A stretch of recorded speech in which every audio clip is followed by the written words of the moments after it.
Hello everybody and welcome. In this video I will show you all charging methods for your headphones Turtle Beach Atlas Air. And the first one is to use an adapter and USB-C cable. So just connect adapter to the power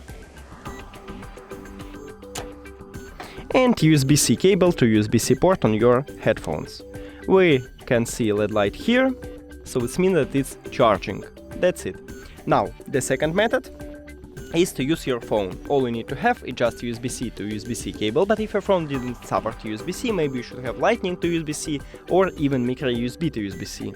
So just connect USB-C cable to your phone and the second one to the headphones. And right now we should see LED light also, so it means that it's charging. That's it. Thank you for watching this video. If you found it helpful, please consider subscribing to the channel and leave the like on the video. It's really important to us. See you later!